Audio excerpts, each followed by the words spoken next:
यहाँ पर क्या है, यदि द्विघात बहुपद x square minus 11x minus के का एक शून्य माइनस 3 है तो के का मान क्या होगा। नहीं, एक शून्य का मतलब क्या हुआ, इसका एक गुणनखंड का मान दे दिया है। द्विघात बहुपद में शून्य का मान कितना होता है, 2 होता है। x का मान क्या होता है, 2। इसका मतलब है x का एगो मान दे दिया है, कितना, -3। लिखेंगे हल, x का मान कितना दे दिया है, -3। हमको क्या निकालना है, के का मान।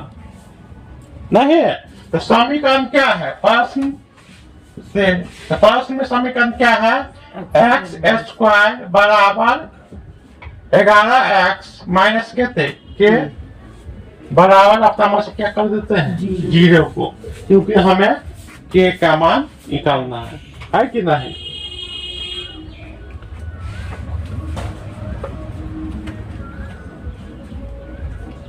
अब क्या करेंगे, यहाँ पर x का मान कितना, एक शून्य दिया गया है, -3। तो जहां जहां x है वहां क्या रखेंगे, -3 रखेंगे।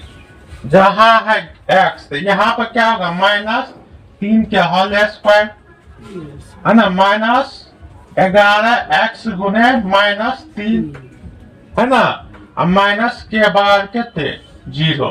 केवल x नहीं चलेगा तो नहीं रखिए, केवल x है तो नहीं लिखे।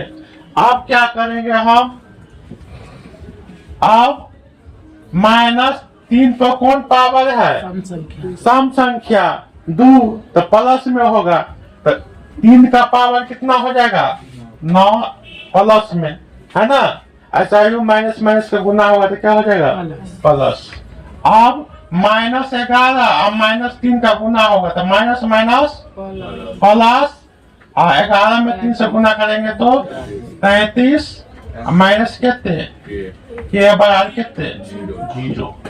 अब क्या करेंगे, 33 और 9 को क्या करेंगे, जोड़ेंगे तो कितना हो जाएगा हमें, 42 माइनस के बराबर कितने, 0 है ना। आया है ना समझ में। अब क्या करेंगे, 42 को इधर ले जाएंगे बराबर के इस साइड, तो क्या हो जाएगा, के बराबर -42। तो माइनस से माइनस कट गया तो के का मान कितना आ गया, 42 हो गया ना।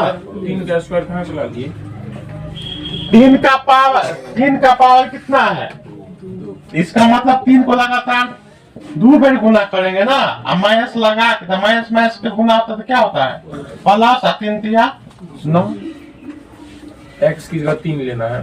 हाँ, एगो शून्य का मान का मतलब क्या होता है, x का मान।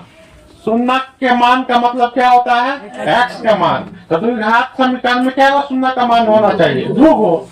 एगो दे दिया है, एगो नहीं दिया है, तो एगो कौन दे दिया है ना, उसी से हम क्या करेंगे, के का मान निकल जाएगा, है कि नहीं। इसका मतलब कि यहाँ पर कितना है, 42 है, कितना है, 42।